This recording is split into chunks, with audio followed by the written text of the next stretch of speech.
Ka se 2025 ma o ye santan kunnafoni min bɛ aw lakodɔn ka olu kɔlɔsi ni ka u lakana o santan waleyaw ka se k'o ɲɛnamaya APDP ko k'a bɛ aw wele a avril kalo tile 8 ka se tile 10 ma san 2025 baaraw bolodacogo filɛ nin ye ɲɔgɔnkunbɛba dɔ bɛna kɛ maaw bɛna bɔ jamana caman na diɲɛ kɔnɔ ka na o bɛna kɛ ni université kurukanfuga ale ka bolodi ɲɔgɔnma ye maa caman min na ka kuma ka hakili jagabɔ kɛ min ye kunnafoniya yɛrɛ min maaw lakodɔn o bɛ se ka lakana cogo min na avril kalo tile 8 ka se tile 9 ma a bɛ kɛ dɔnniya kulu sanfɛ badalabugu kulu kan barodɔlasigiw bɛna kɛ min ye ɲɔgɔndanw bɛna kɛ video la ani silamu na ani kiritigɛ o fana bɛna ladege CCB la nin bɛɛ kun ye ka kunnafoni di maaw ma nin baara ninnu bɛɛ lajɛlen a bɛna kɛ sababu ye ka hakili jagabɔ kɛ ka faamuyali kɛ min ye diɲɛ kunnafoni disira kuraw ye ani diɲɛ yɛrɛ baarakɛ minɛn kuraw n'an k'a ma ko numérique u ka siniɲɛsigi o ka se ka sabati ani fana kunnafoni min bɛ aw lakodɔn aw kun ka ko kunnafoni o bɛɛ lajɛlen bɛ se ka lakana cogo min na sabu n'o lakanana o y'a ka ɲɛnamaya lakananen ye a ye n'a ka fara an kan nin san ta baara an ka se k'a kɛ kunnafoniya min bɛ adamaden yɛrɛ lakodɔn o bɛ se ka kɔlɔsi cogo min na ani k'o lakana waasa santan wɛrɛ min bɛ na o baaraw bɛɛ lajɛlen ka se ka ɲɛ n'a mago bɛ kunnafoni wɛrɛ la a bɛ se k'an wele 20 23 86 15 walima www.apdp.ml.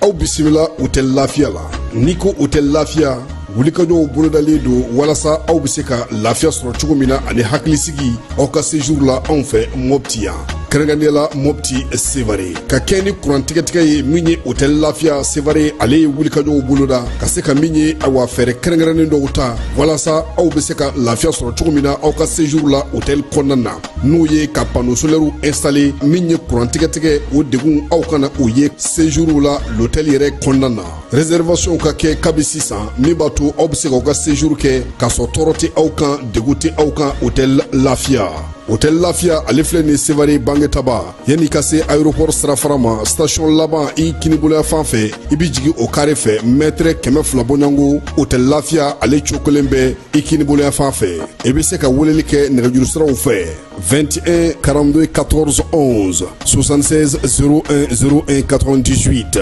66 78 72 04 hôtel Lafiya référence do.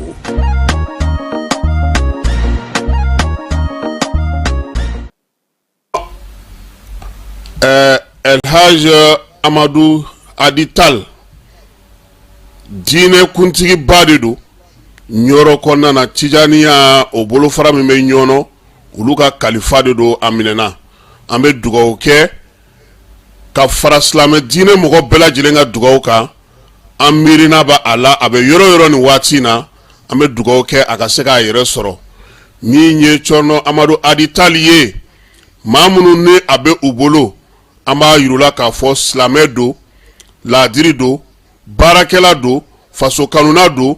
miiriya ɲuman ka bɔ Mali silamɛ bɛɛ lajɛlen yɔrɔ ka ɲɛsin a ma yaasa a ka bilali bɛ se ka nɔgɔya cogo min na a ka segin ka na a ka denbaya kɔnɔna na ka na an bɛɛ lajɛlen sɔrɔ o ye an ka laɲini ye an bɛ dugawu kɛ ka fara silamɛ diinɛ bolofara bɛɛ lajɛlen ka dugawu ka fala ye bɛɛ bɛ seli la bɛɛ bɛ bato la zaviyaw kɔnɔna na misiriw kɔnɔna na tarikatigiw bɛɛ lajɛlen wulilen don k'u jɔ bi an b'an ta fara u ta kan min ye an ka nin cɛkɔrɔba ɲuman in ye min ye an ka nin kalifaba in ye min ye an ka nin mukadamba in ye a ɲuman bɛ se ka segin an ma cogo min na an b'o o dugawu kɛ ka fara silamɛ ɲuman bɛɛ lajɛlen ka dugawu kan ala k'an tulo don kibaru ɲuman na.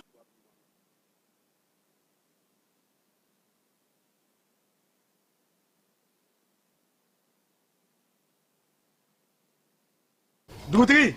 ni wari dafara e passe d'a kan ka sira di ne ma. Sunkalo e kunkolo ate dugu wari ko diba fo dugu an dugu don warata de o koni kuma t'a la sa e ka sama mɔnɛ to yen i yɛrɛ ta sita hɔn sidi ka numéro filɛ nin wari ci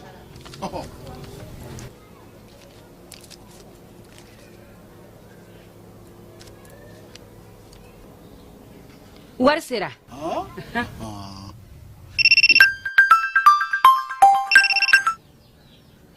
allo i ye wari sɔrɔ o ɲɛna tiɲɛ yɛrɛ la ko ni sama bɛ maa min ɲɛ ko n komi t'i gosi ngonga sama mɔnɛ i yɛrɛ ta a sɔngɔ ka nɔgɔ ni mali warici sira bɛɛ ye depo ye fu ye wari bɛ ci fu ni application ye wa bɔsara ye musaka fitinin ye sama mɔnɛ ji ni kuran bɛ sara n'a ye krediw bɛ ta n'a ye sanni feere bɛ kɛ n'a ye sama mɔnɛ nin y'anw maliyɛnw ta ye a y'a si filɛ ka nkalon bɔnda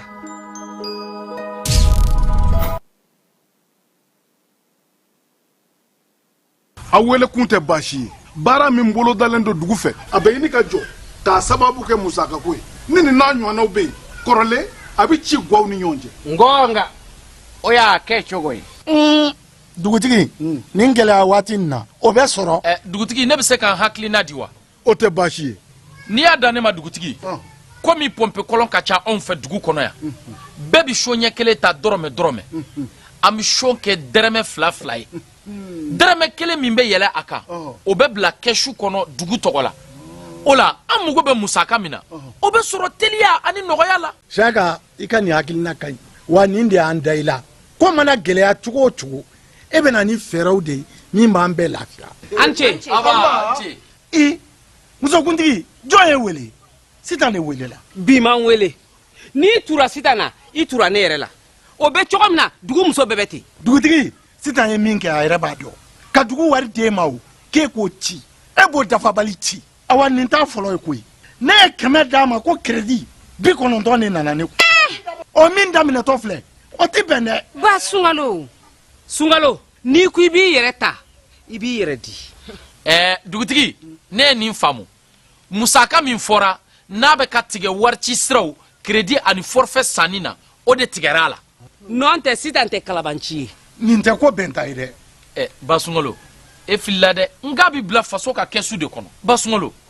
ni gɛlɛya bi jamana kan a bi ɲɛsin jɔnni ma jamanadenw tɛ wa a fɔra ko musaka min bɛ ka tigɛ k'a bɛna kɛ ka jamana dɛmɛ ka ko dɔw de ɲɛnabɔ kuranko y'o dɔ ye o n'a ɲɔgɔnnaw o ka kan bari faso b'an ni ko caman cɛ a b'an ni mun cɛ nin hutigɛ ma sunkalo i miiri dɔɔnin dɛ e musonincinin ka jigili kɛra opération ye yan a dɔrɔn bɛ bɔra e kun wa n ko faso de y'i jɔ n'a musaka ye o n'a ɲɔgɔnna camanw basungalo aw ye cikɛlaw ye engrais bi di aw ma sɔngɔ min na yala ni faso tɛ aw b'a sɔrɔ o la wa ni faso ka lakana tɛ e bɛ si dugu nin kɔnɔ wa basungalo nin ye faso ko de dugutigi anw yɛrɛ sumayara nin fɛ nɔn tɛ an dafɛ jamana caman bɛ yen olu ka yiriwa sira bɔra nin de la a faamuna tiɲɛ na nin ye faso ko de ye nin dabɔra an yɛrɛ ka ɲɛtaga de kama malidenw a ye n dɛmɛ ka n ka wara minɛ o y'a sɔrɔ a kunkolo b'i yɛrɛ bolo maa si tɛna bɔ yɔrɔ wɛrɛ la ka na mali in jɔ anw nɔ la baara min bɛ ka kɛ nin ye a bɛɛ bɛ ka kɛ sariya de kɔnɔ nin ye yɛrɛ dɛmɛ de ye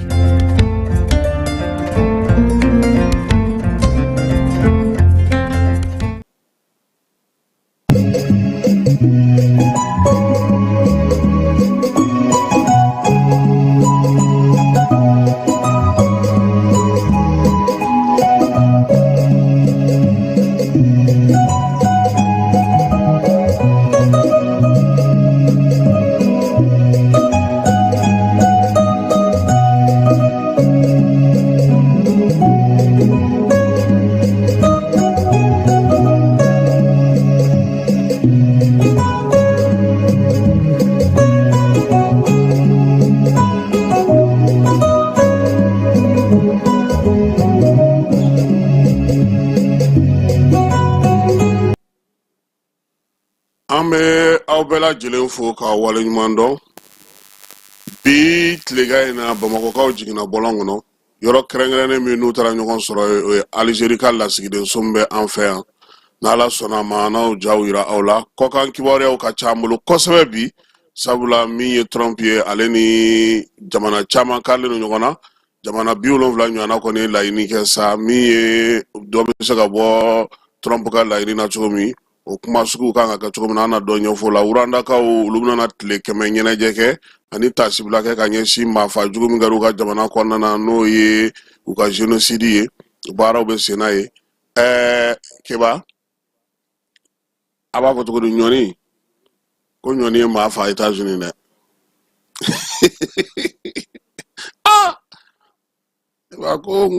ko tɛ min tigɛ koyi ko foyi tɛ min tigɛ n'Ala sɔnna ma an ye min fɔ mɔgɔw ɲɛna sini an ye ja dɔ sɔrɔ ka kɛ ni an ka pankuru in dasili ye Keba an b'a ja yira mɔgɔw la sini ni Ala sɔnna ma maa caman na faamuyali kɛ a ko la nka bi an b'a fɔ san ko Algérie ale kɔni bɛ k'a yɛrɛ lamaloya don o don ka taa fɛ kabi waleya in kɔni kɛra diɲɛ seleke 4 ni bɛɛ lajɛlen y'a faamuya sa k'a dɔn k'a fɔ Algérie ye jamana sugu min ye waleya min bɛ Algérie bolo baara cɛjugu min bɛ u bolo bamanci wale juga wale kɛlɛbaw olu kɔkɔrɔ doni min bɛ ka kɛ u fɛ kibaruya minnu sɔrɔla an yɛrɛ ka service de renseignement mɔgɔ fɛ n'o ye Modibo Kone n'a ka maaw ye ka da an ka wolomasiri tabaw ma Keba ani nin ko in kɔnɔna na Mali yɛrɛ kibaruya minnu sɔrɔ n'a danganiya b'a bolo wulibaliw don n'u tɛ se ka ci fiyewu cicogo foyi tɛ kibaruya minnu na Keba o b'a yira bi k'a fɔ ko ja mɔgɔw tun ye Mali bila yɔrɔ yɔrɔ labɛn cogoya la wolomasiri kunda an tɛmɛna o bɛɛ lajɛlen kan bi hali Algérikaw ye mouvement minnu kɛ u ka yɔrɔ la Keba drone dasilen a y'o bɛɛ lajɛlen ta caw olu yɛrɛ bolo ko kibaruya fɛn fɛn tun b'u bolo a y'o bɛɛ ta caw drone kɔni gosilen ka bin olu ma se ka o yira maa si la u ka dugukolo kan u ma se ka ja yira u ma se ka tamasiya yira u ma se ka fosi kelen pe yira min b'a yira k'a fɔ ko Mali ye min fɔ ko o ye ngalon ye k'o tɛ tiɲɛ ye wa maa ye u wele a bɛɛ lajɛlen k'u ma ko a bana ta yani bi ka se kunun tɛmɛna dɛ Mali jamana kelen k'a ka yɛrɛma hɔrɔnya ta ale de Algérie dɛmɛ Keba kunun ko min ye Dawuda Tegete a y'i da don a kuma misɛnw na wo misɛnw na yɔrɔ bɛɛ b'a kalama k'a fɔ k'u ka Front de Libération ye a ka kɛlɛ kɛ k'i jasolen to yan Modibo Keyita ye baara min kɛ o kɔnɔna na hali an ka wolomasiri tabaw ye kɛlɛ kɛ Algérie kɛrɛfɛ Keba yaasa Algérie bɛ se k'a ka yɛrɛma hɔrɔnya sɔrɔ cogo min lɛtiri tɛ lɛtiri ye Modibo Keyita ma min ci De Gaulle ma nin ko in na ka Algérie ka yɛrɛma hɔrɔnya k'o ko ɲini k'a ɲini De Gaulle fɛ a k'a jija u ni Algérie ka fɔnkɔɲɔgɔnkɔ kana se yɔrɔ la ni Algérie nana ka yɛrɛma hɔrɔnya ta funu barika kana bonya yaasa u bɛ se k'u yɛrɛ to ɲɔgɔn bolo cogo min Modibo yɛrɛ kɔni kun kɛra sa ko Algérie yɛrɛ jamanakuntigi sa o sabula a bɛɛ lajɛlen Mali de y'u dɛmɛ k'a kɛ nka bamananw ko ten dɛ n'i ye maa min ka sumu furakɛ o de bɛ bila i ka suman si la dɛ Keba bi diɲɛ kelen n'o ni ne ye tiɲɛ yɛrɛ ka dɔgɔ diɲɛ kɔnɔ Keba sabula tiɲɛ tɛ ka baara kɛ diɲɛ fɛn caman na bi diɲɛ kow kɛcogo diɲɛ sigicogo diɲɛ nunjuru bɛ maa minnu bolo n'i kɔni bɛ olu ka file fiyɛ b'u ka dunun fɔ foyi t'i sɔrɔ wa Algérie ye jamana ye bi farafinna anw fɛ yan jamana min don ni a yɛrɛ kan k'i miiri kununko la kununko min tɛmɛna anw n'u ni ɲɔgɔn cɛ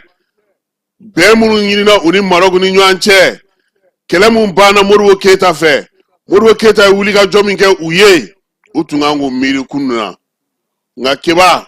a b'u ɲɛna ko nin ko in bɛ kɛ cogo o cogo a tɛna na kɛ o cogo ye n'i ye k'i yɛrɛ kunkolo degun tuma o tuma kana ɲinɛ k'a fɔ k'i kunkolo t'i fari fan dɔ ye dɛ sabula degunikɛla ɲɛna ale kunkolo t'a fari fan dɔ ye Algérie kana anw waleɲuman dɔn u kana foyi dɔn anw ye u kan ka anw to yen sabula anw ma deli ka degun ta ka ɲɛsin u ma nka nin sen ta pankuru min dasilen filɛ nin ye daluya foyi t'u bolo a la min fana kɛ Keba o ye ka ngalon mamu o dun tɛ taa ɲɛ Ala barika la marifa mobili pankuru min dasira a t'u bolo a t'u ka dugukolo kan wa u tɛ se ka don k'a ta waleya mun yera ko senfɛ an y'an da don la sɔgɔmada in na wa an tɛna sɛgɛn o fɔli la o de la sa min ye an ka jamana minisiri min b'an ka jamana wɛrɛ cɛ sira ɲɛnabɔ ko kunna a ye Algérikaw ka lasigiden wele yan k'a fɔ a ye aw ye min kɛ a ma bɛn an ma bi a ma bɛn an ma sini wa an b'a ɲini aw fɛ fana aw kana n'aw ka daluyaw ye an sigilen don k'aw ka daluyaw kɔnɔ wa an ye welewelema bila diɲɛ seleke 4 ma k'a yira a la k'a fɔ k'aw ye min kɛ a ma diya an ye an b'a jɛ n'a ye an tɛna na jɛ n'a ye bi o de hukumu kɔnɔna na sa Bamakɔ yan bi denmisɛnninakaw olu kɔni bɔra u bɔra kɛba anw baarajigilaw u y'anw sɔrɔ bi dɛ an tɛ taa ye an ka t'o kɛnɛ kan an k'o lajɛ fɔlɔ baara min tun bɛ senna ye bi tilegan in na Bamakɔ kɔnɔna na. Ne ye madame Jakite Amsetu Ba ne bɛ mouvement an ka taa n'a ye de la an bɛ fɛ k'a yira diɲɛ mɔgɔ la k'a fɔ de maliyɛnw ɲɛdɔnnenya tɛ k'anw na bilen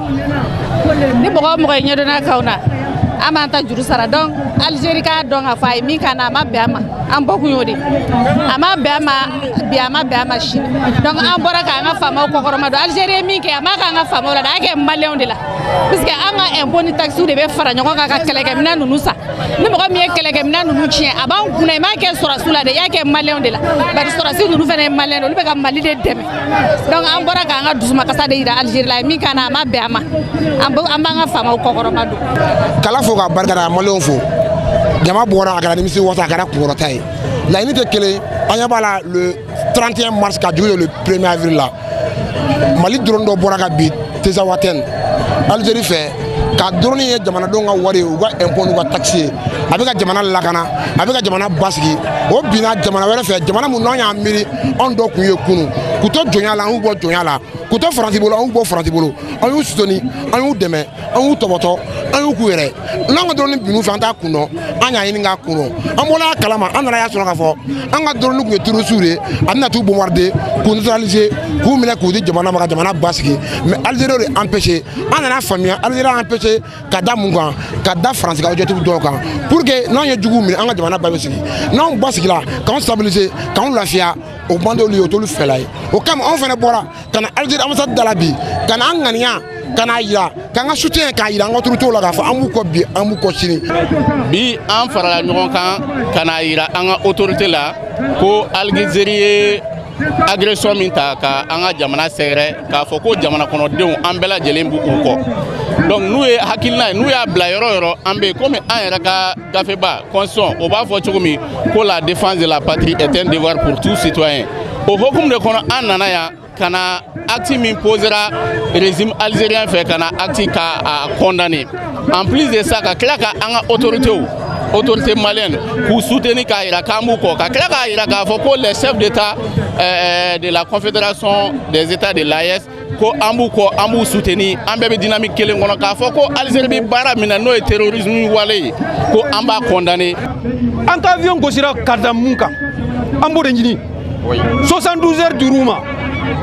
u ye avion gosi même pas 1 heure de temps u bɔra k'u ye avion gosi très bien i y'a gosi kun mun na i b'o de fɔ an mako b'o de la bi 72 heures d'uruma ma kɔnɔ k'u ka explication di a gosira cogo min u k'a fɔ si réellement l'Algérie n'est pas un état voyou si réellement l'Algérie n'est pas un état terroriste 72 heures suffisent pour que u ka bɔ ni tiɲɛ ka yira k'a fɔ non drone sera u ka yɔrɔ la mais jusqu'à preuve du contraire u ka communiqué bɔra a t'a kɔnɔ tiɲɛ t'u bolo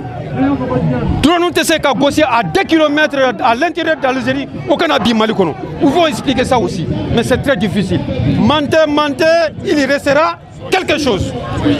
c'est ça que Voltaire avait dit donc en bas de là journalier mun fɔ k'a fɔ ce pays là qui est l'Algérie qui est un état terroriste ce pays là qui protège les terroristes donc an nana ko au journal de confirmer bi par rapport à Algérie mun kɛ an ka avion na ka gosi mais Algérie bɛ ka Mali terroriste k'u dɛmɛ depuis 2011 fo bi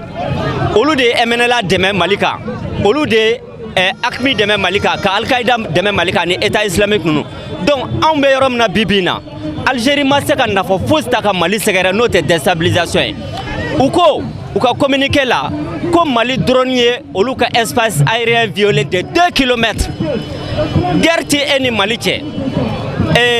relation diplomatique b'a ni ɲɔgɔn cɛ Mali ni Algérie yɛrɛ kun bɛ état major dɔ la n'u b'a fɔ ma ko CEMOC donc 2 kilomètres à peine u ye nkalon mun tigɛ olu tun bɛ se ka Mali autorité militaire autorité administrative Mali gouvernement contacté pour dire que aw ka drone a tɛmɛna a donna an ka frontière kɔnɔ de 2 kilomètres Mais Algérie m'o kɛ o. Donc il n'y a pas eu de sommation. Algérie wulila dɔrɔn ka Mali ka drone abattu. Mais en état-major de l'armée, il y a Algérie c'est un acte hostile, un acte d'agression et de terrorisme. Parce que ni drone tout abattira Algérie territoire ka. Comment se fait-il que drone débiru au Tara sur Mali territoire ka? Mali a approuvé techniquement ka Iraka fo drone benaram na Mali territoire de Kundo. Donc voilà un pays voyou, un état criminel, un état paria. Donc Algérie flène, Algérie bamana ko koni nafiki mena du kono abako du papier ningalke. Algérie ti dora la bi nafiki yako kele. Algérie ti dora la bi fisri wale yako. Algérie ti dora la bi duguya ko kashi malima. Bon antse ka ansiki ko le parce que atumuni malikora munche o malikora teble bibina malikora de be. Awre nyebala toute la jeunesse est là. Donc nous on est solidaires de nos autorités, on est solidaires de l'AES. Anya yurula ka fofana. CEDEAO kumi bajambla bara munot saka nyabli parce que awya ka fo depuis Mali wula ka communiquer ke Burkina yo sui ambi ibefo chani fana yo sui ambi Nigeria bela jelefo anga ne kenen kono na ya sisa abay ka fo Nigeria bia Burkina be obi anterga do era bora Burkina do bora Niger ambe nyoko sorabi obi solidarité de kofo parce que anya ndé nyini ya très longtemps kanga fara nyokon kan bana mumbandala nga jaka frake. Ayiwa nin tun ye Bamakɔ ye bi ni Ala sɔnna a ma sini sɔgɔma ana nin jɛrɛ in min ye Bubumabɛli ale ye laseli min kɛ bamanankan na ana o da maaw tulo kan ani fana Abdul Ɲang ale fana tun bɛ kɛnɛ kan ale ye laseli kɛ nanzarakan na yaasa ka se ka faamuyali kɛ nin kɔni sisan Keba ale ni Berete olu bɔra terrain kan sisan u sera ka mun bɔ nɛgɛmɔgɔ ka bila ka bɛn ni kunnafoni di ROE ni an bɛ taa Kulukorokaw fɛ yen Kulukoro kunun ko ntɛnɛn min ye gouverneur Mali kɔnɔna na ka kɛ ni mars kalo tile 5 jamanakuntigi ka kuma ye o bɛɛ lajɛlen ɲɛfɔra u ɲɛna ani yɛlɛmaliba minnu kɛra wa fɔra ɲɛna fana k'u ta n'u bila yira yanni dɔgɔkun 2 cɛ u bɛ se ka fɛn o fɛn kɛ u ka sigida la ka ɲɛsin musow ni denmisɛnninw ma k'o fɔ gouverneur n'o ye Lamini Kapori Sanogo ye ale ye min fɔ kuma kuncɛli la an ka jɛ ka o lamɛn. Et donc, quand on a des infos, on va seguir la série comme t'as la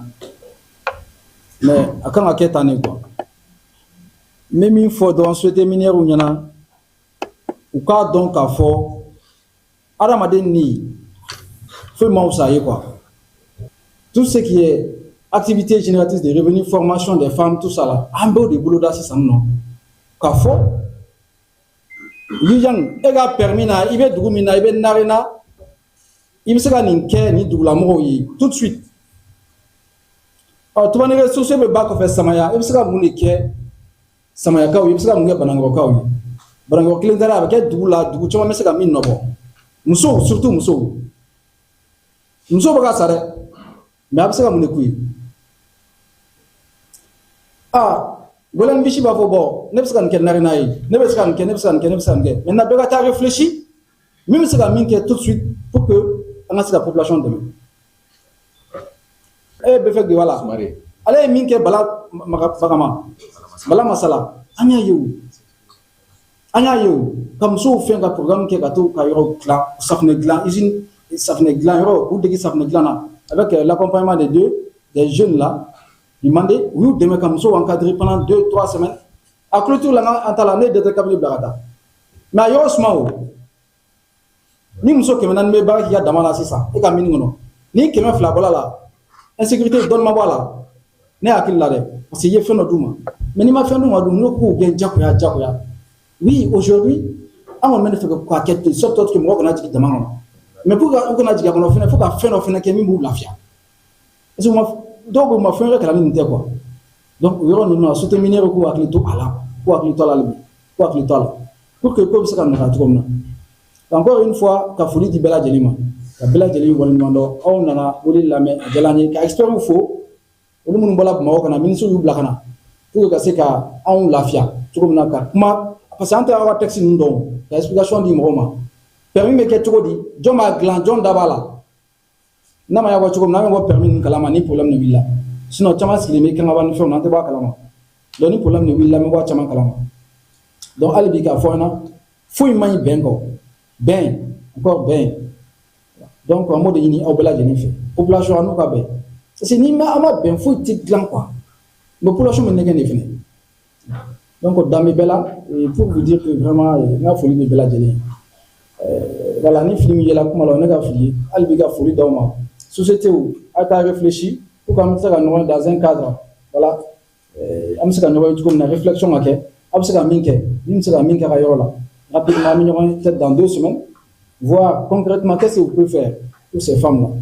pour ces jeunes. On se gagne et puis voilà. Je pense que c'est très important. Voilà, pour qu'on ait un bon dossier, parce que ça coûte mal là quoi. Lamine Kapori Sanogo, gouverneur Kulukoro, Aleka, la Selituye, Keneka Emi Sanu Boro, Jekuluye, and Sanu Boro, Ulira Pumata, Uyu Haklina di, Feremunubula, and Haklina Munbuna, Jerry, Uyaida Sakaka to Seda, watching Ulufana Setona and Coin family, Dofana, Ida Sakoka, Komaseke, Dugu, Konana, me, Manesaka, and Aletume, Mane, Demson Togola, Alego Sako, Fuetna to Atogola to Uliga Johnny Chestrim Nanake, Walam Fanakara, Balamba Kamakau, no Yato, Bimuso Sraga Safna, Rosro Yere, Dadunan in Bella, Nungasaka Misali, Jakulum Fanabe, Nuka Sanumbo, 7 to Bana, to Segata, Tumna, Lakura Linia Folikara, Anga je ka ulu fana lame u haklina na gouverneur ka la seli kofe. Ne tɔgɔ ye Dawuda Sumare. Bɛ fɛ que représentant Mali la. Faamuyali minnu don anw b'a dɔn kɔrɔlen ye. Mais comme u y'a fɔ cogo min, ministère des Mines, ministère de l'Environnement, u ka texte ni fɛn ninnu caman bɛ yen. Bon, mɔgɔ min t'a secteur kɔnɔ i t'a dɔn. Donc u ye walawalali caman di mɔgɔw ma k'a daminɛ gouverneur n'a ka mɔgɔw la ka taa mɔgɔ wɛrɛw la minnu tun t'a dɔn mɔgɔ caman ye faamuyali sɔrɔ. Bon ne ta kɛra exemple ye parce que ne ye wale ɲuman kɛ a bɛ fɔ a fɔ k'u ye u ye de yaasa u fana ka ne ka exemple ɲɔgɔn ta u fana ka se ka olu dɔw waleya yaasa dɔ bɛ se ka bɔ problème na cogo min. Donc mars kalo tile 5. Le Conseil des ministres a eu décision glimamba d'autres. Kada accident munkela kangaba marala ani kanyaba marala muye de mambara sirafe sanumbo dugujukoro nafulu bo sirafe sikase muso bijuru ngona ma uru betola kasarala. Donc jamana nyemoko ya nyini kafo ako anga dansi fusili ni ko dana. Donc okumu konna la dogokun fla temena fuka se dogokun sabama. An nana Kulukoro ya ani dugutigiw ani maire an sigila ka kuma an bɛ se ka ko jumɛnw lawaleya pour que ni ko façon ɲɔgɔnnaw kana kɛ ani dugutigiw kumana donc bita ani société minière kun bɛ ɲɔgɔn kan an n'olu fana kumana donc an ye ka laɲini baro bolila fɛn minnu kan o filɛ société minière minnu bɛ baara kɛ Kangaba mara kɔnɔ u ka sariya bato a fɔlɔfɔlɔ o ye sariya batoli ye a filanan mun tɛmɛna n'a fɔra ko plan de développement communautaire olu mun tɛmɛna u ni dugulamɔgɔ cɛ u k'olu bɔ a sira fɛ u ka fara ka mɔgɔ damadamani wele k'a fɔ k'u bi fɛn dɔ di olu ma u ka t'o fɛngɛ plan mun bɛ yen u kan ka baara mun kɛ dugu kɔnɔ u k'olu bɔ a sira fɛ ani u ka fara fana k'a fɔ ko n'i y'a mɛn k'i bɛ taa baara kɛ yɔrɔ la mɔgɔ de bɛ yen mɔgɔw ka foro de bɛ yen mɔgɔw ka magoɲɛfɛnw de bɛ yen ni hali ni autorisation dili ma cogo cogo. Ka baara kɛ i n'a fɔ papier t'an bolo dɛ papier b'an bolo mais an n'an ka papier bɛɛ n'an taara dugu mɔgɔw nɔfɛ pour que ka gɛrɛ u la ka baara kɛ dɔ b'i tɛgɛ minɛ dɔ b'i sen minɛ donc souvent an b'a miiri yɛrɛ k'a fɔ baara in bɛ ka kɛ est ce que dugutigilakaw ta de ye tiɲɛ wa ou bien état mun ta ye jamana dugukolo bɛɛ ye o de ta ye tiɲɛ parce que i bɛ se ka na n'i ka dugukolo papier normalement dugutigiw de kan k'o lapasa u ka jeunesse ni u ka communauté fan fɛ n'u sigira ka kuma sisan u bɛ bɛn ko dɔ kan sisan kɔfɛ dɔw bɛ bɔ kɛrɛfɛ ka taa kuma wɛrɛ fɔ o bɛna u bɛ dugutigi ka kuma wuli u ye fɛnw bɛɛ kɛ bon o difficulté n'o fɛnw ko dɔw tun bɛ yen an tun t'o tiɲɛ dɔn mɔgɔ caman tun t'a tiɲɛ dɔn mais sisan an ye nin mun kɛ sisan ni rencontre in a y'an permet k'a dɔn k'a fɔ fɛn minnu kan ka kɛ mun ye bɛɛ jɔyɔrɔ bɛ nin ko in na sinon hali u bɛ ka couloir ni fɛn minnu fɔ tan tɔgɔ la effectivement an tun t'a kɛ i n'a fɔ koba an b'an ka yɔrɔ di dɔrɔn an b'a fɔ bon nin yɔrɔ in bɛ se ka di karisa ma u yɛrɛ bɛ taa ka taa mɔgɔ dɔ ɲini o bɛna ka nin ka yɔrɔ exploiter o tigilamɔgɔ yɛrɛ mun bɛna i ka yɔrɔ exploiter o bɛ fɛ e ka taa k'i ka yɔrɔ to ale yɛrɛ bolo e de ye papier tigi ye mais ɲɛ ma o bɛ kɛ ko wɛrɛ ye. Bon, on n'avait pas toutes les informations k'a fɔ n'i y'a di ni ko kɛra la e de ye responsable ye. Donc imaginez un peu, donc sisan an y'o dɔn. Est-ce que an bɛna sɔn tuguni k'a fɔ k'an bɛ yɔrɔ dɔ tigɛ k'a di dɔ ma k'a sɔrɔ papier ma k'a la pour que a tigi kana baara kɛ yɔrɔ in na. Min bɛ se ka sama mɔgɔ ma nin na o ye hakilila lafiya de ye. Ni kɛnɛ sigilen kɔfɛ fɛn caman tun bɛ yen nɔ minnu dɔɔnin tun t'an fɛ. O ye sanubɔko ye société minnu bɛ ka Manden sanu bɔ Kangaba cercle sanu bɔ o société bɛɛ faralen ɲɔgɔn kan ka tila ka ministère minnu ɲɛsinnen don k'olu ma k'o fana bɛɛ wele ka fara ɲɔgɔn kan ka service technique tɔw bɛɛ fara ɲɔgɔn kan ka tila ka anw yɛrɛ wele an minnu bɛ bɔ Maninkala denmisɛnninw cɛma ka an wele ka na a kuma kɛ k'an ɲɛna hakililatigɛ dɔ nana bi u ye kuma fɛn fɛn min fɔ an fana ye a mɛn mais n'an bɛ fɛ ka min da o kan ni fɛn in ɲɛna kosɛbɛ kosɛbɛ jama weleli k'a kɛ tan a daminɛlen nin na n'a jɔra yan a bɛ dan sira la u ka taa n'a ye ɲɛfɛ o kɔrɔ ye mun ye sanu bɛ bɔ commune fɛn fɛn na an ka papier labɛn an ka nin labɛn a ka kɛ mission ye aw sen b'a la anw sen b'a la u ye mɔgɔ minnu wele ta u sen b'a la an ka sigi minnu bɛ nin fɛn ninnu reçoit la directement sanubɔla ninnu reçoit la a kuma jɛlen ka fɔ bɛɛ ɲɛna sanubɔla jo tɛ yɔrɔ min na k'a fɔ a ye ka jo t'o la population jo tɛ yɔrɔ min na n'a faamuya k'ale jo tɛ o la o de bi sigi in na ne ye o de faamuya la kosɛbɛ a nafa bonyana kosɛbɛ kosɛbɛ ka da kan ni sanu bɔ ni a kɔlɔlɔ de bɛ na musalaka t'a la sanubɔlaw nalen de ye ni kɔlɔlɔ yɛrɛ yɛrɛ nana an bɛ min jateminɛ la don o don population bɛ fantanya sanubɔlaw ni bɛ tanbe lahalayaw la mun bɛ mɔgɔw tɔw fitina c'est ce qui se passe e yɛrɛ ka munumunu Kangaba kɔnɔ cercle kunturu de ye Kangaba ye munumunu kɔnɔ i k'a lajɛ bolo ka sin fɛn dɔ la ko sanubɔlaw de ye nin jɔ Kangaba est-ce que Kangaba ni hɛrɛ man kan wa en tant que cercle sanubɔlaw ka fara ɲɔgɔn kan u kana da u ka localité ni ma u kana dan bololasɔn ni ma mɔgɔw bololasɔn k'a fɔ ko parce que ninnu de mankan ka ca mankancilaw bolo kan u ka bɔ a la sanubɔlaw ka fara ɲɔgɔn kan ka Kangaba jɔ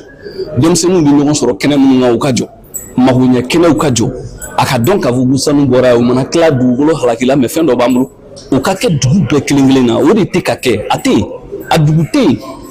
min ye ka fisa dɔn ni o ye BFEC Sumare Bala Masala ale ye centre de santé dɔw jɔ centre de Bala Masala kɔsɔ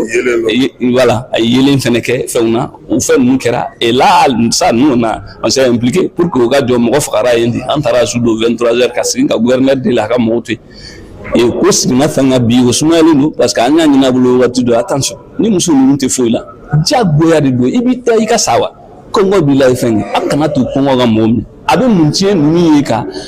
n'a ma ɲa k'u sɛnɛkɛyɔrɔ de tiɲɛnen nɔfɛ a bɛ mun tiɲɛ u ye ka malo ta kalo saba ka dun a bɛ mun tiɲɛ u ye n'o ka.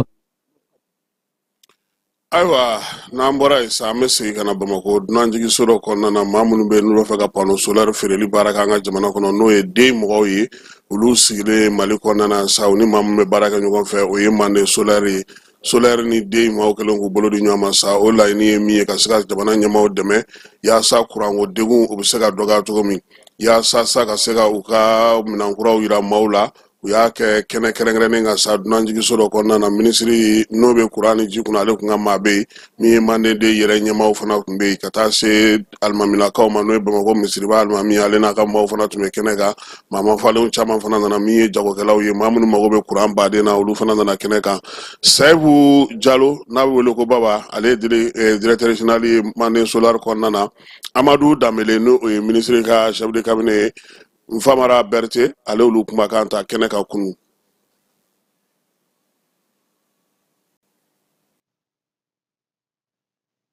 An bɛ den ka kɛnɛ de kan bi den ka lancement an ka produit kura o kana an ka produit kura nalen yira maliyɛnw na an b'o kɛnɛ de kan bi Sheraton bon an nana an ka batterie lithium ani an ka convertisseur donc ani an ka fondiseur ani panneau an n'olu de yira mɔgɔw la bi.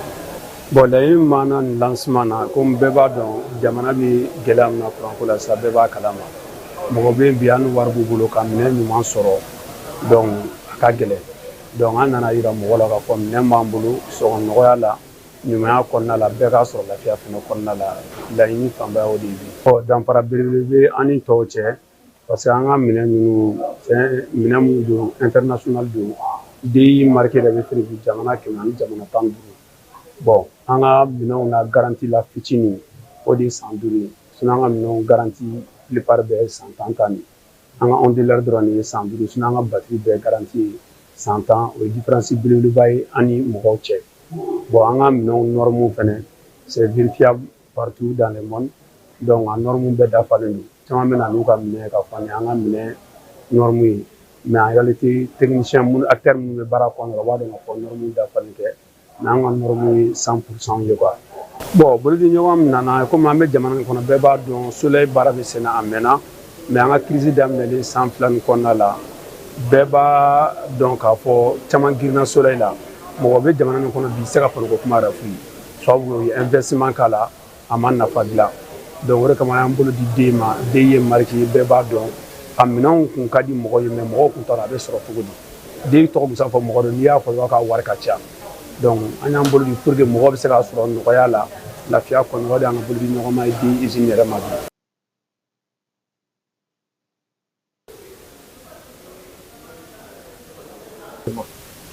n'o bɛ na plaque solaire fɛ donc u sera ma ministère la k'a fɔ mun nalen bɛ Mali la u bɛ fɛ ka baara kɛ ni ministère ye ani maliɲɛnw bɛɛ ye donc u ka baara ye courant dili ye plaque fɛ u y'a ɲini an fɛ an ka u ɲɛsin cakɛda dɔ la cakɛda minnu bɛ se ka installation kɛ yen nɔ fu donc an bɛ s'u diriger ka taa misiriba la ale y'a kɛ tile 15 kɔnɔ o y'o installation kɛ ka ban installation in bannen misiriba besoin ye fɛn o fɛn ye courant ko la u y'o don a la fo ka taa se miliyɔn 90 ma bi misiriba b'a fɔ alhamdulilayi courant ko la courant b'u bolo su ni tile 24 heures sur 24 heures u mago tɛ énergie ka courant donc o de tout kuma ko bi y'u ka lancement dɔ ye k'u lakodɔn jamanaden bɛɛ lajɛlen fɛ k'u lakodɔn bɛɛ k'a dɔn k'a fɔ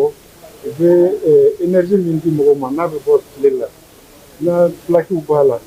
batteries b'a la ani investisseurs olu bɛɛ b'a la u ka matériels ka ɲi u sɔngɔ ka di u ka garantie ka ɲi donc an bɛ wele bila bɛɛ ma bɛɛ ka ɲɛsin u la ka i mago bɛ hakɛ min na bɛɛ ka besoin tɛ kelen ye a bɛ dépend i ka besoin de fɛn min ye i mago fɛn min ni fɛn min b'i ka so kɔnɔ n'o bɛ marché courant na n'i nana n'i y'o f'u ɲɛna u b'a calculer k'a fɔ i mago bɛ nin hakɛ ni nin hakɛ in na n'o kɛra u b'a prix f'i ɲɛna u ka nɔgɔn ni fɛn caman ye.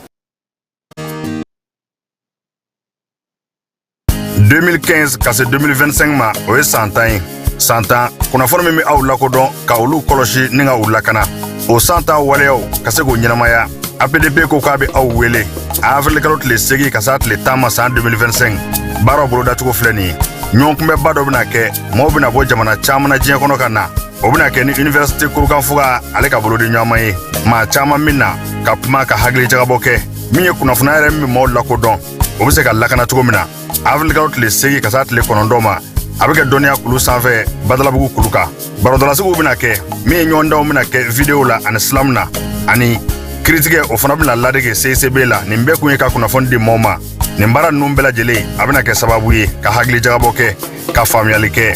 min ye diɲɛ kunnafoni disira kuraw ye ani diɲɛ yɛrɛ baarakɛ minɛn kuraw n'an k'a ma ko numérique u ka siniɲɛsigi o ka se ka sabati ani fana kunnafoni min bɛ aw lakodɔn aw kun ka ko kunnafoni o bɛɛ lajɛlen bɛ se ka lakana cogo min na sabu n'o lakanana o y'a ka ɲɛnamaya lakananen ye a ye n'a ka fara an kan nin san ta baara an ka se k'a kɛ kunnafoniya min bɛ adamaden yɛrɛ lakodɔn o bɛ se ka kɔlɔsi cogo min na ani k'o lakana walasa san 10 wɛrɛ min bɛ na o baaraw bɛɛ lajɛlen ka se ka ɲɛ n'a mago bɛ kunnafoni wɛrɛ la a bɛ se k'an wele 20 23 86 15 walima www.apdp.ml.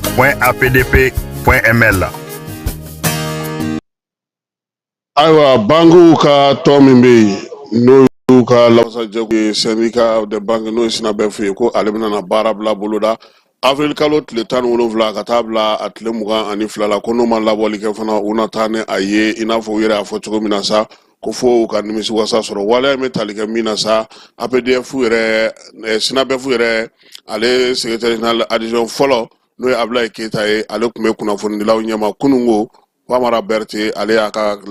ka laseliw ta. Donc o wale dɔw de y'an sɔrɔ a dɔ ye mun ye an ka baarada min bɛ yen n'a bɛ fɔ a ma Ecobank banki baaraso don an baaraɲɔgɔn dɔw bɛ yen u minɛna ka don kaso la kabini marisi kalo tile 7 ni n filila a bɛ se k'an corriger bi y'a kalo 1 jour pour jour u minɛna mun de kama an ye ɲɛfɔli kɛ minɛkun na an ka assemblée tɛmɛnen na bourse du travail la le 13 mars EDM ye marché dɔ de kɛ ani société dɔ ni ɲɔgɔn cɛ n'o ye indien ka société ye o marché in kɔnɔ a fɔra ko ka mini centrale hydroélectrique dɔ jɔ Djéné n'a kun jɔra réseau kan ka tila ka cari ka courant lase dugu 22 ɲɔgɔnna ma Djéné n'a lamini u y'a contrat di indien de ma maintenant contrat kɔnɔ indien ninnu kun kan ka na ni garantie dɔ ye garantie mun b'a fɔ bon an bɛna wari min di aw ma comme avance n'aw ma se ka marché exécuter société min y'aw garantie o bɛ EDM rembourser o garantie de dili sira fɛ indien ninnu taara k'u ka banque dɔ bɛ yen ko Acumen Bank o ye garantie sɛbɛn ci k'a bila ka na sira dɔ fɛ n'an b'a fɔ a ma SWIFT k'a ci Ecobank Tanzanie Ecobank Tanzanie fɛnɛ y'a ci Ecobank Mali ma ko k'a lase EDM ma k'a fɔ u ye marché di mɔgɔ min ma a tigi ka banque de ye anw ye ni marché n'a ma kɛ an b'an jɔ o kɔ kɔrɔ an b'aw ka wari sara donc Ecobank mɔgɔw an baarakɛɲɔgɔn 2 minnu bɛ yen n'o ye Biram Diop ni Alassane Touré olu ye sɛbɛn kɛ ka nin papier in ta machine na k'a ci EDM ma k'a fɔ bon an kɔni ye sɛbɛn sɔrɔ ko k'a lase aw ma mais sɛbɛn in kɔnɔ ko a n'a bɛ fɛn min kun kan a t'an engagé bi an sen t'a la an bolo t'a la ni ko bɔra a la anw ta kɛra dɔrɔn k'a lase aw ma ye donc ala y'a kɛ ko marché ko baara yɛrɛ ma daminɛ wari bɔra ka se fo miliyari 5 ɲɔgɔnna ma baara ma daminɛ alors que jɛkulu dɔ sigilen don EDM yɛrɛ fɛ pour que ka nin ko in kɔlɔsi ka taa terrain kan k'a lajɛ depuis dɔrɔmɛ 1 bɛ bɔ don min na est ce que a dɔrɔmɛ 1 donna a da fɛ ka to ka compte rendu layɛlɛ mais baara ma kɛ fo san 2 ni dɔɔni san 2 kɔfɛ u wulila ka na k'a fɔ ko baara ma kɛ donc u ye plainte kɛ juge fɛnɛ Ecobank baarakɛlaw wele u ɲininka u dalakan na ko nana sira min fɛ u y'a ɲɛfɔ olu ye baara kɛ cogoya min na banki sariya b'a fɔ cogoya min na u ye baara kɛ ten de mais o kuma ninnu ma juge bɔ a ko ale b'u bɛɛ datugu k'u don wo la donc kabini marisi kalo tile 7 u bɛ wo la an ma bi mɔgɔ kan dɛ bin kɛra an kan san caman an bɛ k'a muɲu mais an y'a ye k'a fɔ muɲu t'a ɲɛnabɔ an kun t'a fɛ ka taa sira min fɛ u bɛ k'an wajibiya ka taa yen n'o de ye baarabila ye an bɛ yan ka kunnafoni lase bɛɛ ma bɛɛ k'a dɔn k'a fɔ kun jumɛn de la Sinabefu wulila n'i ye nin point 15 fɛn fɛn ta a bɛɛ ye binkani walew ye k'a fɔ k'an ma sabali an sabalila dɛ mais dan bɛ sabali la i bɛ sabali ko kan ko min bɛna ɲɛnabɔ de mais fɛn min tɛ ka ɲɛnabɔli sira yɛrɛ minɛ a sariya fɛnɛ ye minɛ minnu di an ma an obligelen don k'o ta an tɛ violence kɛ an tɛ foyi wɛrɛ kɛ an ka baara yɔrɔ an b'a fɔ non an tɛna taa baara la parce que n'i taara baara yɔrɔ la n'i bɛ taa kaso la n'i tor'i ka so bamananw ka kuma tɛ ko sendojila ma n'i kɛ boso ye n'i y'i sen bɔ i ma k'i yɛrɛma hɔrɔn ye voilà donc o kuma de tun bɛ yen ka aw fo encore une fois a bɛ wulikajɔ min na ka kunnafoni cari bɛɛ lajɛlen k'a faamu grève in a bɛ daminɛ nin kalo tile 17 an bɛ tile 3 kɛ n'o tile 3 dafara an bɛ tile 5 tugu a la o bɛ daminɛ kalo tile 22 ka taa bila kalo tile 26 n'o fana m'a ɲɛnabɔ an b'a da kan fo n'a ɲɛnabɔra don min na. Ayiwa an bɛ dugawu kɛ o k'a ɲɛnabɔ Niger kɔkan kibaruyaw la sa olu ka wolomasiri tabaw y'a yira sa k'a fɔ bamaciwale kɛba belebele u sera k'u bolo da o kan n'o bɛ groupe Jinim tɔgɔla nin waati in na sa u ka jamana ale worodugu yan fan fɛ maa in kɔni welela sa tun bɛ sira de ka sira min n'o ye Toro ni Dingamani ye u ye a minɛ sa Tilaberi o marabolo kɔnɔna na min ye kibaruya kɛrɛnkɛrɛnw y'a to sa nin sera ka kɛ Libikaw fɛ yen u y'a yira sa k'a fɔ nin waati in na Libi wari kɔni ale fanga bɛ ka dɔgɔya kosɛbɛ kɛmɛ saradala 13 buruburu 33 kɔni o bɔra ala nin waati in na ani dollar wari bɛ falen ni min kɛ n'o ye dinar libyen sa o kɔni jiginna kosɛbɛ République démocratique du Congo kaw fɛ yen n'o ye u ka faaba yɛrɛ ye Kinshasa a yira sa ko sanji kɔni ye tiɲɛni kɛ ka ban maa 22 o de kɔni fatura waleya in senfɛ pɔnba min yɛrɛ b'u fɛ sa pɔn yɛrɛ ji kɔni kun y'o tigɛ u y'a yira sa k'a fɔ min ye dugu in kɔni kɔnɔna na siraba min bɛ yen n'o bɛ taa se pankurutigi kɛnɛ ma o bɛɛ lajɛlen kun minɛna maa bɛ yen sa ni sanji in kɔni ye degun ta ka ɲɛsin olu ma o juguyara kosɛbɛ sabula min ye so caman firila kogow caman binna waleya caman cɛna minisiri min bɛ u ka marabolo ko kunna sa o y'a yira sa ko fo dɛmɛ kɔni ka d'u ma Uranda ale bɛ a ka maafa juguba min kɛra u fɛ sa o ta ko 31 na o ɲɛnajɛw la ka tasibila kɛ an na tila ka segin ka na ale kibaruya in kan États-Unis kaw ko olu ye dɔ fara u ka douane wariw kan ka ɲɛsin diɲɛ bɛɛ lajɛlen ma dɔgɔkun tɛmɛnen waleya in kɔni k'a kɔlɔlɔ bonyana kosɛbɛ hali magobatigi minnu bɛ yen n'olu bɛ sɔrɔ yakubali kɛ bi n'olu bɛ Amɛrikɛnw yɛrɛ ka jamanakuntigi senkɔrɔma don milliardaire baw k'olu bɛɛ lajɛlen degun sɔrɔ nin ko in kɔnɔna na kuma tɛ minnu ye Trump yɛrɛ dɛmɛ u y'a yira sa k'a fɔ ko waleya in kɔni a kɛlen don degunba ye bi degun min ni a tɔɔrɔ silen n'o jamana caman ma denmisɛnnin filanan o fana fatura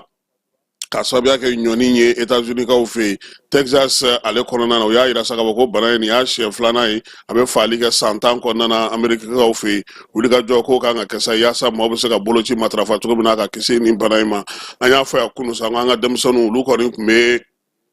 farikolo ɲɛnajɛ kɛnɛ ka kɛba Marɔkɔkaw fɛ yen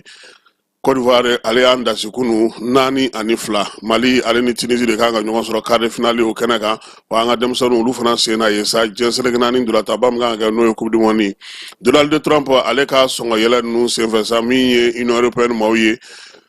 n'o ye farajalakaw ka jɛkulu a ko k'olu kɔni tun bɛ k'olu namara jago ta na sira fɛ k'u y'olu ɲɛ ko ni kɛlɛkɛlɛji ye sɔrɔ ta na sira fɛ ko wa fana k'u ye fɛnw feere olu ma fɛn minnu bɛ yen n'olu sɔngɔ kun ka d'u la kosɛbɛ nin waati na sa Trump y'a yira sa kɔni k'a fɔ ko min ye u ka gazi n'u ka fɛn wɛrɛw kɔni ye ko min ye nanzaralakaw ye k'u k'a sa walima u yɛrɛ ka dɔ dilan u yɛrɛ fɛ yen a ko k'a ni Chine na kuma yaasa min ye bɛnkan bɛ se ka sɔrɔ cogo min na n'o tɛ ko Chinois ye min fɔ o fana ka ca kosɛbɛ 34 olu dun ta kɛ 25 ye k'o tɛ se ka to sen na jamana caman bɛ yen bi olu kɔni bɛ ka laɲini kɛ sa yaasa u ni États-Unis kaw bɛ se ka kuma cogo min na yaasa fɛɛrɛ ka se ka sɔrɔ nin waleya in na Paul Kagame y'a yira sa k'a fɔ ko maa bɛ yen ko n'u b'a fɛ ka ɲangini ta ka ɲɛsin olu ma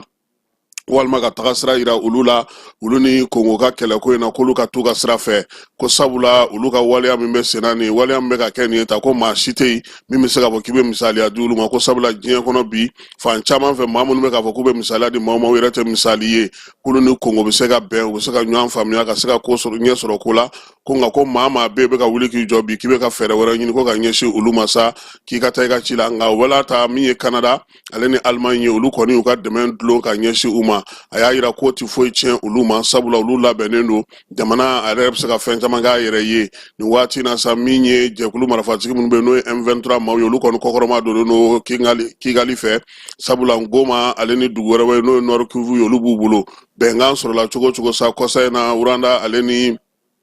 République démocratique du Congo cɛ o bana ta hali bi min ye ni maa kofɔlen ninnu ye kɔni marifatigi ninnu olu kɔni sago bɛ yɔrɔ ninnu na Katarikaw tun y'u da don a la sa k'a fɔ ko bɛnkan ka kɛ marifaw kɔni dara nka min ye waleyaw ye sa kɔni k'a fɔ ko sɔrɔdasi ninnu ka b'u nɔ na halisa u bɛ u nɔ na jamana 70 ka taa se 60 ɲɔgɔnna ma olu bɛ ka laɲini kɛ bi Amɛrikɛnw ka trésor fɛ yaasa sɔrɔ min n'o fɔlen filɛ nin sa ko ka dɔ fara o kan l'Américain jamana fɛ ko dɔ bɛ se ka b'o la cogo min Scott Bess ale kɔni y'a yira sa k'a fɔ ko jamana 50 fo ka se 70 ma ko a yɛrɛ bɛ se ka kɛ caman ye kulu sera uma k'u ɲininka k'a yira k'a fɔ k'u ka fɛɛrɛ sigi sen kan yaasa u ni américain jamana bɛ se ka kuma cogo min na kuma ɲɔgɔnya ka sɔrɔ fɛn minnu fɔra dɔ bɛ se ka bɔ olu la cogo min walima n'a y'a sɔrɔ fɛɛrɛ min kan ka se ka sigi sen kan a kɔni y'a yirala sa k'a fɔ ko ka taa n'a ko ye basigi kɔnɔna na yanni juin kalo cɛ sɛbɛn ninnu lawaleyali cɛ u se k'a lajɛ fɛɛrɛ min bɛ se ka sigi sen kan nka ale tɛ se k'a fɔ ko a bɛ kumakan d'u ma k'a sɔrɔ u yɛrɛ ka laɲini ye mun ye u bɛ fɛ dɔ ka bɔ minnu na n'u m'olu dan tigɛ u k'o kɛ sɛbɛn pɛrɛnpɛrɛnnen kɔnɔ yaasa cogoya min na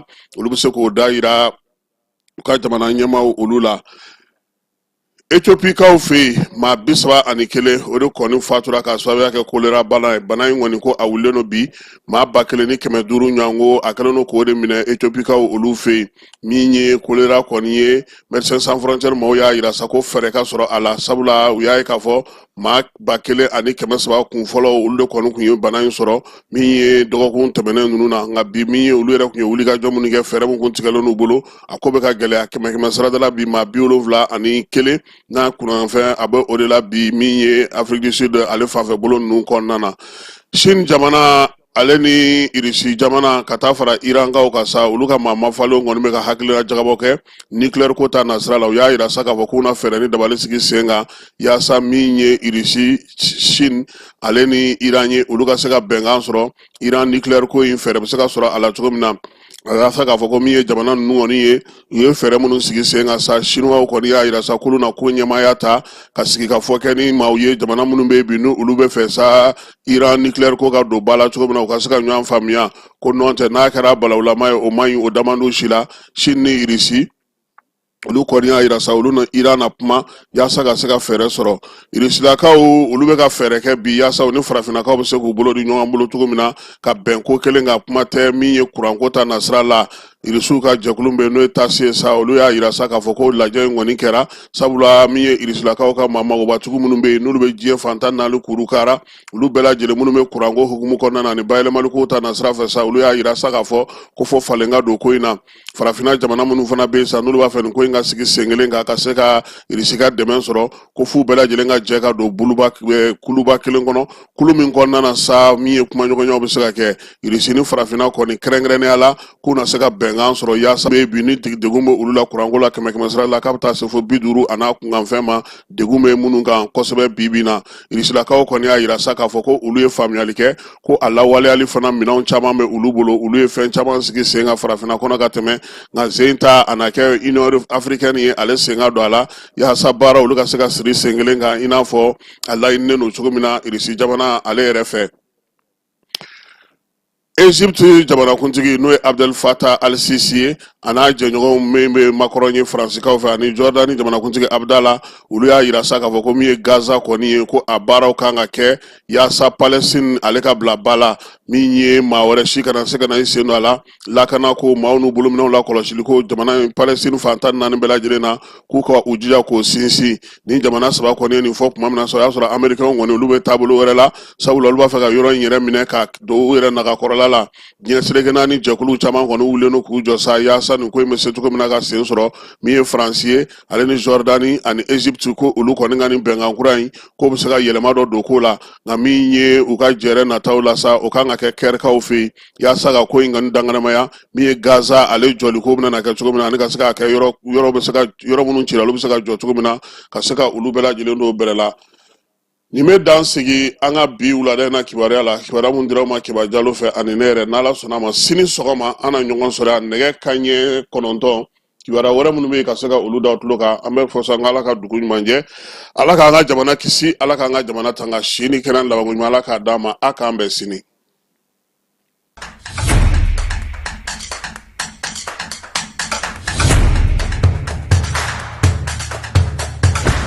Aw bisimila an ka jamukan kɛnɛ kan données personnelles on en parle ni ye kunnafoni teliman min bɔra APDP mɔgɔw yɔrɔ ko k'a da cakɛdaw kulo kan